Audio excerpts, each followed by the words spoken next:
오늘 이 찬양이 제가 해석을 했습니다. 전주가 우르르 하고 이렇게 시작이 됐어요. 피아노가. 마치 우리가 사는 세상에 여러 가지 문제들로 인해서 막 힘들고 어려울 때 그런 모습처럼 느껴졌어요. 우리 앞에 세상이. 근데 갑자기 찬양이 아주 조용하게 시작을 해요.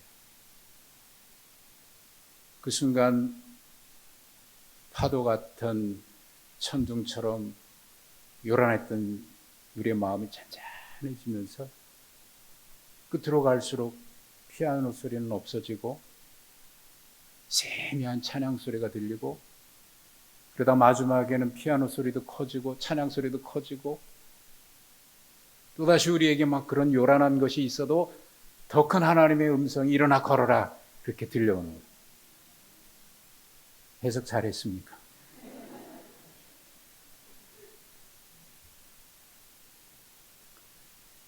여러분, 우리가 세상을 어떻게 바라보는지가 중요합니다. 굉장히 덥죠. 견딜 수 없을 만큼 덥죠. 이 더위를 이길 수 있는 방법 제가 알려드리겠습니다. 더위보다 우리가 더 뜨거우면 돼요.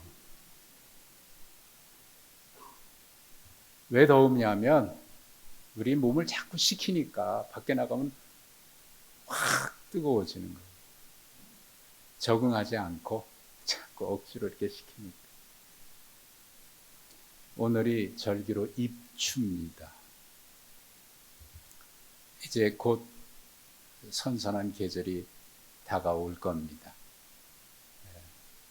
뭐 힘들어도 금방 지나가요. 어려움도 지나가고 이제 곧 어려움도 지나가고 평안함이 옵니다. 여러분 행복하십니까? 뭐 시원찮게 대답을 하십니다. 오늘 제목이 행복하십니까? 지난 5월 달에 우리 교회 다녀가신 그 박정호 장로님 성악하시는 분, 그분의 노래 가운데 이런 노래가 있어요.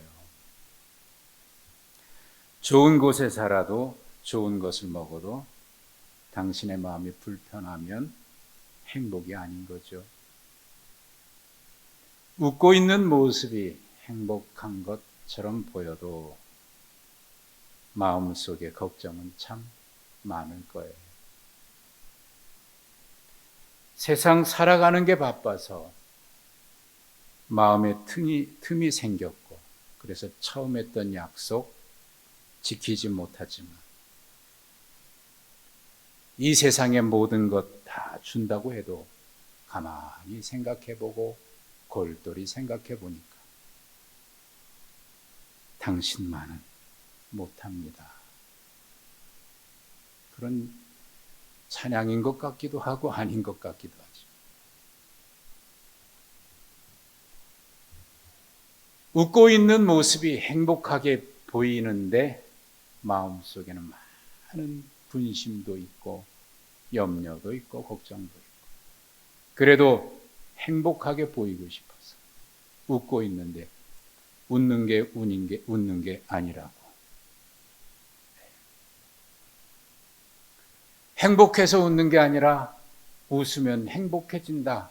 사람들은 마치 체면처럼, 그래 행복하지 않지만 웃으면 행복하게 되겠지, 행복하게 보이겠지, 마치 체면처럼 살아갑니다. 그게 우리의 모습은 아닐까 하는 생각이 들어요.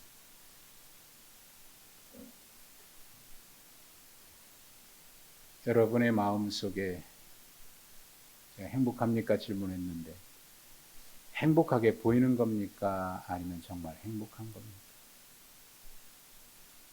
오래전에 읽었던 책입니다. 탁석산 씨라고 하는 분이 쓴 책인데 행복 스트레스라고 하는 제목이에요. 제목이 참 이상하죠. 행복하고 스트레스를 서로 반대되는 개념의 두 단어를 이렇게 엮어놨어요. 왜 나는 행복하지 않을까? 왜 나는 불행할까? 사람들은 거기에 자꾸 생각하다 보니까 행복해야 되겠다고 하는 집착이 생겼고, 또 그렇지 않은 우리의 모습 때문에 그래 이렇게 하면 행복해질 것 같아 라고 하는 자기 체면을 걸면서 억지로라도 행복하고 싶어서, 아니 행복하게 보이고 싶어서 행복을 쫓다 보니까 행복이 스트레스가 됐다. 이 저자의 이야기는 이런 겁니다. 행복을 쫓아가지 마시고 우리에게 주어진 일상 사소한 삶에서 하루하루 조금씩 더 나아지기 위해서 그렇게 살아가는 것이 중요하지 않겠습니까? 라는 이야기를 했습니다. 행복이 스트레스가 되는 세상. 저는 여러분에게 또다시 행복이라고 하는 스트레스를 던진 것은 아닙니다. 어떤 사람들이 풀밭에 앉아서 뭔가를 찾고 있습니다. 궁금해서 물었습니다. 뭘 찾고 계십니까? 예, 행운을 찾고 있습니다. 네잎크로바를 찾고 있어요. 네잎크로바의 꽃말이 행운이라고 하잖아요. 그래서 찾으셨습니까? 아직 못 찾았습니다. 밟고 있는 게 뭔지 아십니까? 봤더니 세잎크로바를 무참히 밟고 있어요. 근데 그 세잎크로바는 행복이라고 하는 꽃말입니다. 어쩌다 올지 안 올지도 모르는, 있을지 없을지도 모르는 행운을 찾기 위해서 우리는 행복, 우리에게 이미 주어져 있고 누리고 있는 행복을 무참히 짓밟고 있습니다. 그것이 어쩌면 우리의 행복을 추구하고 있는 인생의 어리석음을 단적으로 역설적으로 말하고 있는 이야기인지 모르겠어요. 행복을 찾고 있지만 행복을 짓밟고 있는, 여러분, 행복은 멀리 있지 않습니다. 지금 우리에게 있고 하나님 우리에게 주셨습니다. 그런데 우리는 그것을 무참히 짓밟고 있는지도 모르겠습니다. 창세기 1장은 이번 주부터 창세기 1장을 새벽마다 보고 계시는데 1장 1절은 태초에 하나님이 천지를 창조하시니라 라고 하는 위대한 신앙 고백으로 시작이 됩니다. 창세기는 창조론을 증명하기 위한 책이 아닙니다. 창세기는, 아니 성경 전체는 이 세상은 어떤 것이고 이 세상은 어떻게 생긴 것이고 그 세상 속에 살아가는 존재인 인간은 어떤 존재인가, 그것을 이야기하는 것입니다. 그리고 하나님은 어떤 것을 우리에게 주고 계시는가, 하나님의 마음을 이야기한 책이 창세기입니다. 하나님이 천지를 창조하셨답니다. 여러분, 이 세상이 얼마나 넓은지 측량하실 수 있습니까? 끝을 알 수 없고 넓이를 측량할 수 없는 온 우주를 혹시 여러분 측량하실 수 있겠습니까? 어제 그제 우리나라에서 달 탐사 위성 다누리호를 성공적으로 발사했습니다. 세계 7번째, 이 성공하게 되면 세계 7번째 달 탐사 국가가 된답니다. 이 우주선은 지금 달을 향해서 달려가고 있습니다. 130일을 비행해야 달 근처 100km까지 근접한답니다. 4개월 반, 130일이 지나야 달 주변 100km까지 접근해서 달 궤도를 돌면서 달을 탐사한다고 그래요. 굉장한 일입니다. 인간이 이런 일들을 해낼 수 있다고 하는 것, 엄청난 일이고 참 놀라운 일입니다. 서울에서는 잘 느끼지 못하지만 어쩌다가 도심을 벗어나서 시외에, 교회에 나가면 문득 하늘을 보다가 깜짝 놀랍니다. 밤하늘의 별들이 이렇게 많다니 그걸 모르고 살아왔구나. 그 모습을 보면 경탄을 금할 수가 없습니다. 이야, 멋지다. 우리가 보았던 그것을 보고 경탄했던 것처럼 시편 8편의 한 시인도 우리가 봤던 그 모습을 똑같이 보면서 경탄하면서 이렇게 고백했습니다. 여호와 우리 주여, 주의 이름이 온 땅에 어찌 그리 아름다운지요. 어찌 그리 아름다운지. 주의 손가락으로 지으신 주의 하늘과 주가 베풀어 주신 달과 별들을 내가 보오니 주여, 주께서 만들어 놓은 이 세상이 어찌 그리 아름다운지요. 그는 다른 세상을 본 게 아닙니다. 우리가 어쩌다 보았던 그 하늘을 보고 그렇게 고백을 했습니다. 우리 시야에 들어오고 우리 시선으로 감지할 수 있는 그런 것을 보고도 그렇게 경탄하지 않을 수 없다면 우리 눈에 보이지 않는 그 이후의 세상, 측량할 수 없고 헤아릴 수 없는 그 넓이와 깊이, 그 우주 공간을 우리가 느낄 수 있다면 경탄하지 않을 수가 없을 겁니다. 이 세상. 아니, 그것은 우리가 느끼지 못하니까 성경은 우리가 살아가고 있는 이 세상, 하늘과 땅은 하나님이 창조하신 것이다. 그리고 그 창조주께서 인간을 창조하셨는데 인간은 이 우주를 창조하신 하나님의 형상을 닮았다. 그리고 그 형상대로 창조된 인간에게 하나님께서 그 코에 호흡을 불어넣으셔서 우리는 살아있는 생명, 하나님의 영으로 호흡하는 존재가 되었다라고 얘기를 합니다. 여러분, 우리가 그런 존재라고 하는 것이 이게 얼마나 놀라운 사실입니까? 혹시 여러분이 무엇이 있고 없고, 남은 있는데 나는 없고, 나는 왜 이렇게 실패하나, 나는 하는 일마다 왜 이렇게 잘 안 되나, 그런 일 때문에 자기 자신을 지나치게 학대하거나 열등감에 빠져서 나는 요것밖에 안 되나, 그렇게 혹시 한숨 짓거나 탄식하신 적이 있습니까? 인간은 그런 존재가 아닙니다. 증명할 수 없고 표현할 수 없는 엄청난 존재. 하나님의 형상을 닮았다. 하나님께서 그 코에 생기를 불어넣으셨다. 여러분, 왜 인간을 그렇게 창조했다고 성경은 기록하고 있을까요? 코에 생기를 불어넣다니.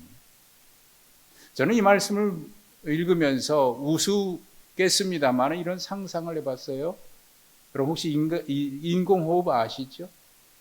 물에 빠져서 호흡이 끊어졌을 때, 멈췄을 때 그 코에다가 입에다가 호흡을 불어넣으면 멈췄던 호흡이 되살아납니다. 살아납니다. 인간이 그렇게 존재한 거라고 얘기하지 않고 왜 하나님은 인간의 코에다 호흡을 불어넣었다고 표현했을까? 여러분, 그것을 한번 생각해 보십시오. 하나님께서 인간의 얼굴을 맞대고 보면서 그 코에 생기를 불어넣는 이미지를 생각해 보십시오. 하나님이 인간을 어떤 존재로 생각하고 창조하셨고 대하시는지를 알 수 있습니다. 얼굴과 얼굴을 맞대고 대면하고 그 코에 생기를 불어넣어서 하나님의 영으로 호흡하며 살아가는 존재. 그게 인간이라는 거예요. 야, 내가 바로 그런 존재구나. 여러분, 감탄이 나오지 않나요?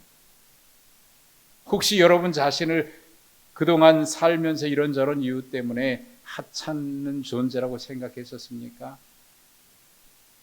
착각입니다. 우리는 그런 존재가 아닙니다. 엄청난 복을 받은 존재. 하나님의 영으로 호흡한다는 얘기는 하나님과 동행하면서 하나님과 교제하면서 하나님과 대면하면서 살아갈 수 있는 그런 존재라는 거예요. 인간은 어떤 대상이 아닙니다. 그래서 인간을 대상화하는 어떤 이론이나 어떤 주장도 옳지 않습니다. 그건 죄악입니다. 인간은 어떤 물질로 대상화될 수가 없어요. 그래서 인간을 물질로 보고 있는 유물론 사관을 주장하는 어떤 주장은 결코 옳을 수가 없습니다. 죄악입니다. 하나님이 인간을 그렇게 창조하셨어요. 그리고 8절에 보면은 하나님이 에덴이라고 하는 동산에 그 하나님의 형상을 담고 하나님의 영으로 호흡하고 있는 그 인간을 에덴 동산에 두셨습니다. 그 에덴 동산이 어떤 곳입니까? 그 에덴 동산은 각종 모든 것이 나고 보기에 아름답고 먹기에 좋은 과실이 부족함이 없이 나와요. 그걸 내가 마음대로 먹어라. 임의로 먹으라는 얘기는 먹고 싶은 대로 마음껏 먹으라, 그런 얘기입니다. 그것이 인간을 하나님께서 두신 동산이에요. 모든 것이 부족함이 없고 풍족한 그곳에 하나님이 인간을 두셨습니다. 여러분, 그 동산에서 뭐가 보입니까? 여러분이 그 동산에 있다고 하면 여러분의 눈에 무엇이 보입니까? 성경은 분명히 말씀합니다. 보기에 아름답고 먹기에 좋은 과실을 풍족하게 주셨고 마음껏 먹으라고, 먹고 싶은 대로 먹으라고 말씀하셨습니다. 그리고 그 동산 안에는 생명나무도 있습니다. 그게 보이십니까? 아니면 선악을 알게 하는 나무가 있는데 그걸 먹으면 죽는다. 이 선악과가 보이십니까? 하나님께서 이 말씀을 주실 때 어떤 것에 강조하셨을까요? 임의로 먹으라, 마음껏 먹으라, 먹고 싶은 대로 먹으라, 마음껏 먹으라고 주셨던 그 아름답고 먹기 좋은 그 과실이 풍족한 그것에 강조점이 있을까요? 이거 먹으라, 마음껏 먹으라. 아니면 이거 먹으면 죽는다, 먹지 마라 라고 하는 그것에 강조점이 있습니다. 하나님은 뭐를 먼저 말씀하셨나요? 임의로 먹으라고 먼저 말씀하셨나요? 먹지 말라는 말씀을 먼저 하셨나요? 순서도 중요하고요. 어디에 강조점이 있는지도 중요합니다. 하나님은 그런 인간을 창조하시면서 그 고귀한 인간을 하나님이 무한히 허락된 그곳, 먹고 싶은 대로 먹으라, 임의로 먹으라고 하는 이야기는 제한이 없다는 얘기입니다. 무한대로 하나님이 주셨다는 얘기입니다. 풍족하게 주셨다, 부족함이 없습니다. 그것을 먹으라고 하셨습니다. 이걸 강조하신 거고요. 그게 먼저 말씀하셨어요. 물론 7절에 8절에 선악과를 17절입니다. 선악과를 주시면서 그걸 주면 먹으면 죽는다라고 하는 말씀 경고도 하셨지요. 사람들은 이렇게 얘기해요. 아니 왜 하필 그걸 만들어가지고 하고 많은 것 중에 그걸 만들어가지고 사람을 죽게 했을까? 그렇게 얘기합니다. 그런데 여러분 생각해 보시면 하나님께서 인간을 어떤 존재로 창조하셨는데, 인간을 어떤 존재로 생각하고 계시는데 그 인간이 죽기를 원하시겠습니까? 그거 먹고 죽기를 바라시겠습니까? 이 말씀은 이런 겁니다. 저는 이 말씀에서 하나님의 마음을 읽었습니다. 어떤 하나님의 마음이냐면 너는 내 형상을 따라 지은 존재야. 내 영으로 호흡하는 존재야. 나와 대면하고 나와 함께 거닐면서와 함께 교제하는 존재. 그러니 너는 영원히 살아야 하는 일. 나와 함께 늘 교제하면서 살겠지. 저는 그 하나님의 마음이 느껴졌어요. 창세기 3장 8절에 보면은 하나님께서 선을 할 때 에덴 동산을 거닐었다라고 하는 표현이 나오는데, 이 거닐다라고 하는 표현은 이게 한 번 그날 찾아왔다는 얘기가 아니에요. 분사형으로 표현된다. 이거 항상 그곳에 오셨다 그 얘기입니다. 지금까지 항상 오셨고 앞으로도 계속 오신다는 얘기입니다. 그곳에 아담과 하와가 있지요. 그러니 하나님과 교제하면서 에덴 동산에서 인간이 그렇게 살아갈 수 있도록 그렇게 하나님이 허락해 주신 거예요. 무한히. 인간은 그런 존재입니다. 그런 존재가 죽기를 원하신다는 거 아닙니다. 혹자는 또 이렇게 얘기합니다. 하나님께서 다 주셨다 그러는데 다 주신 것 같지? 아니야, 다 주신 거 아니야. 진짜 중요한 거는 빼돌렸어. 그렇게 말하는 사람이 있어요. 그게 누구의 말입니까? 사탄의 말하고 똑같아요. 무한히 주신 것이고 또 무한히 하나님과 교제하며 살기를 원하시는 것이 하나님의 마음인데, 야, 진짜 다 준 거 아니야? 다 준 줄 알지? 거짓말이야. 진짜 중요한 거는 쏙 빼놨다니까.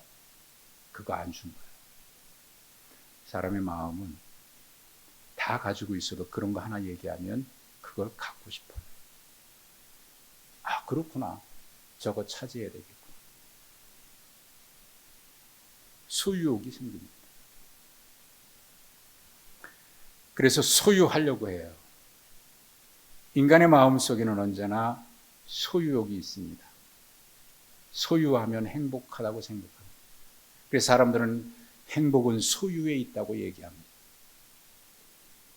그때부터 지금까지 끊임없이 논쟁이 있습니다. 소유냐 관계냐. 소유입니까 관계입니까? 진짜 주시지 않은 것이 아니고 정말 중요한 거는 안 준 게 아니고 먹지 말라고 했지만 먹지 말라는 것이 아닙니다. 이것은 모든 것을 다 주시고 마음껏 먹으라고 무한대로 먹으라고 허용하시면서 이것만 지키면 된다라고 하는 최소한의 의무를 주신 겁니다. 그러니 다 먹을 수 있는데 이것만은 안 돼라고 말씀하신 것이 아니고 이것만 지키면 모든 것은 먹고 싶은 대로 원하는 대로 다 먹을 수 있다라고 하는 것을 주님은 말씀하고 있는 겁니다. 그러니 이 선악과는 인간이 하나님이 주신 모든 것을 마음껏 누릴 수 있는 하나님의 약속입니다. 하나님과 우리 사이의 관계의 언약이고 관계의 축복입니다. 나는 너를 창조한 자야. 나는 너의 아버지고 나는 너의 보호자야. 내가 모든 것을 너에게 줬어. 그러니 내 안에 있을 때 내 것이 다 네 것이야.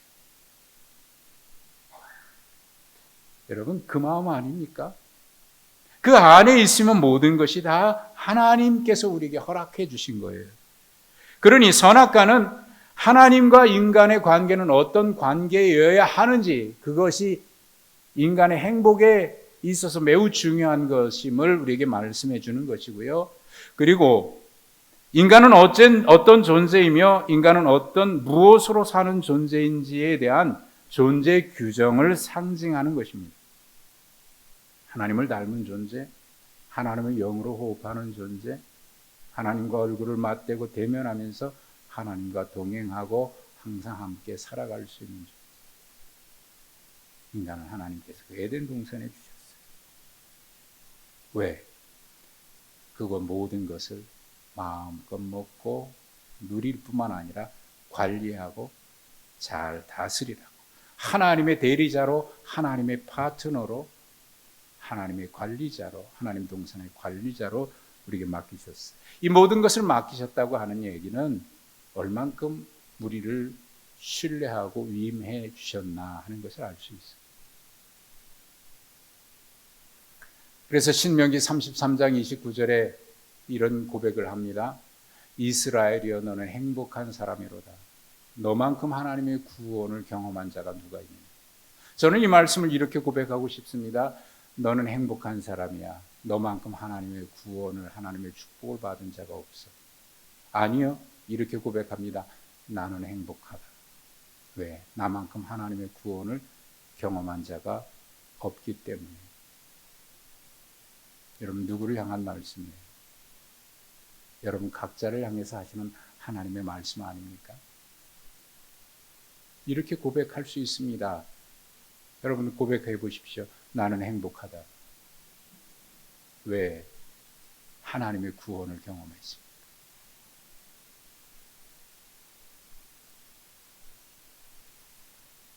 혹시 우리에게 부족함이 있다면, 우리는 끊임없이 소유욕이 있는데요, 부족함이 있다면 이 하나님의 약속은 이것도 포함된 거예요. 너에게 혹 부족한 게 있느냐? 그러면 내가 그것도 줄 것이야. 그러니 내게 구하라. 그러면 내가 후히 주고 꾸짖지 않을 거다. 그 약속도 포함되어 있지 않습니까? 그 약속도 선악과입니다. 하나님은 부족함이 없이 주셨습니다. 그럼에도 불구하고 혹 부족하다고 느끼면 그것도 내가 줄 것이니 너희가 내게 구하라. 그러면 줄 거다. 이것도 선악과의 약속입니다.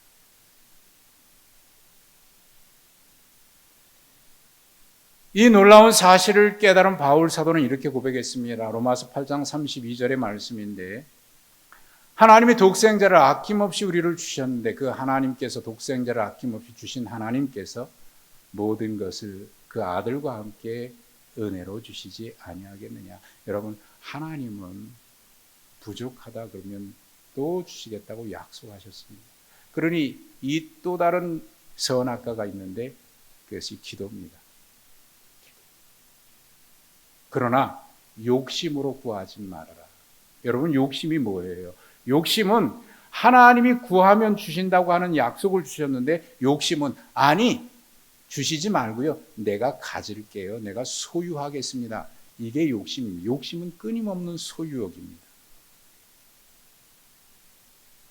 소유해야 만족하다.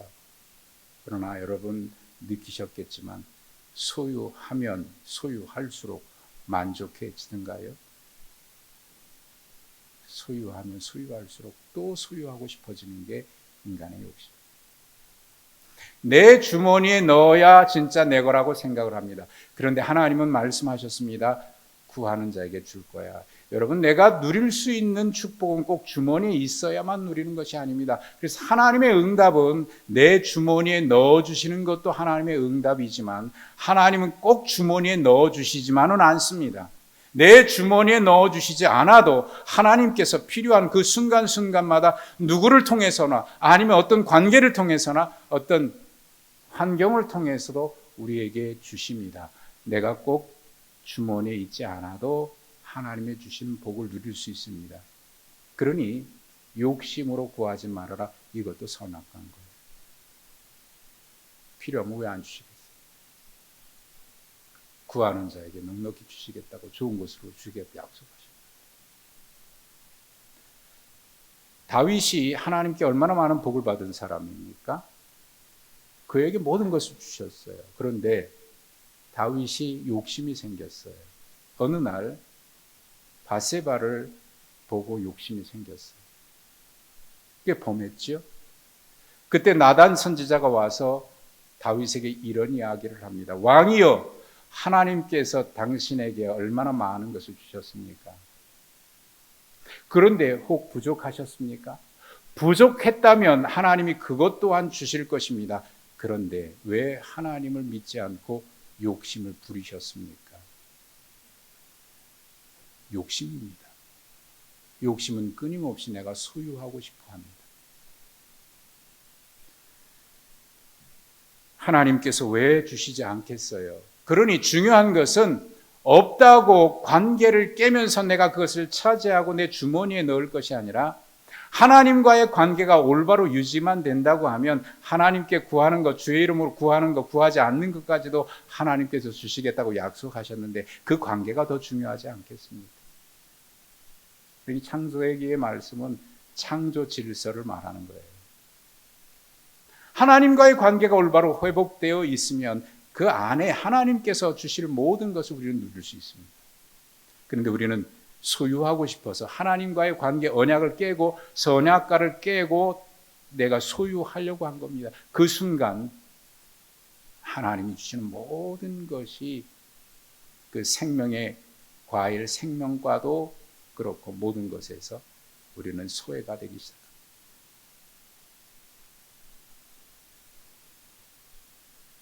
소유냐 관계냐, 여러분, 행복은 소유가 아닙니다. 행복은 성공이 아닙니다. 행복은 관계입니다. 행복은 성공이 아니고 깨달음입니다. 아, 하나님이 어떤 분이고 나는 어떤 존재인가? 그리고 하나님과 나는 어떤 관계에 있어야 하는가? 그걸 깨달음입니다. 그럴 때 인간은 참된 행복을 누릴 수 있습니다. 그래서 이 사실을 깨달았던 앞서 소개해드렸던 시편 8편의 그 시인은 이 하나님이 창조하신 세계를 보면서 경탄한 뒤에 곧바로 자기 자신을 향해서 이렇게 고백을 했습니다. 사람이 무엇인데 하나님께서 이토록 나를 생각하십니까? 인간이 무엇이기에 나를 이토록 사랑하셨습니까? 나를 하나님보다 조금 못하게 지으셨습니다. 하나님이 누군지, 하나님이 세상을 창조하신 그 세상이 어떤 것인지, 그리고 인간은 그곳에서 어떻게 살아야 하는지를 알게 되니까 세상을 바라보던, 경탄하면서 바라봤던 그 시선은 자기 자신을 향해서 고백하면서 이렇게 얘기한 거죠. 내가 누구이기에 이토록 사랑하셨습니까? 행복한 존재.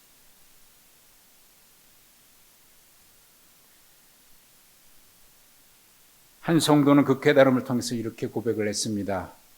그 고백은 또 우리의 고백처럼 우리는 찬양으로 부릅니다. 감사해요. 깨닫지 못했었는데 내가 얼마나 소중한 존재라는 것을. 태초부터 지금까지 하나님의 사랑은 항상 날 향해 있었다는 걸 하나님 그걸 깨닫게 해주시고 가르쳐 주셔서 감사합니다. 그리고 허락해 주셔서 감사합니다. 그래서 나도 그 사랑으로 더욱 섬기며 살겠습니다.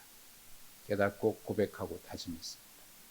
여러분, 이것이 우리의 깨달음이고 이 깨달음을 통한 우리의 고백이기를 바랍니다. 고백하십시다. 나는 행복합니다. 나처럼 행복한 사람이 어디 있어요?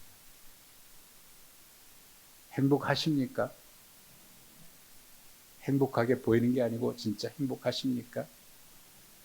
웃는 게 아니라 진짜 웃는 것입니까?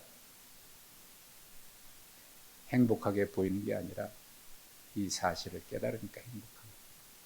그래서 하나님과의 관계가 회복이 되고 사람과의 관계도 회복이 되고 잔뜩 있어도 그 관계가 깨지면 얼마나 불행해집니까?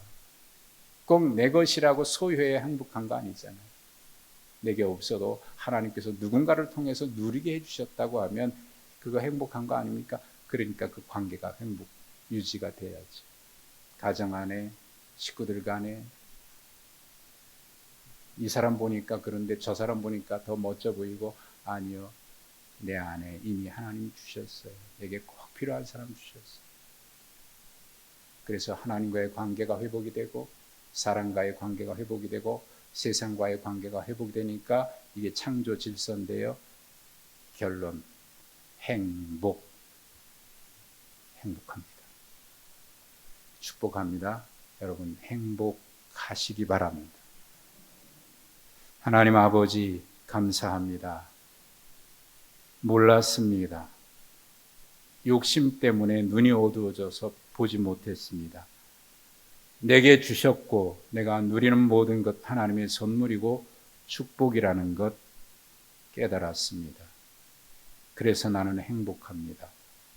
하나님과의 관계, 세상과의 관계, 이웃과의 관계, 나와 함께 사는 사람과의 관계, 그 속에 하나님이 행복을 주셨습니다.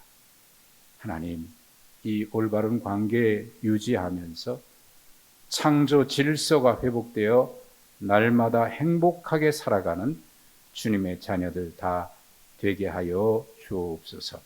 예수님의 이름으로 기도하옵나이다. 아멘.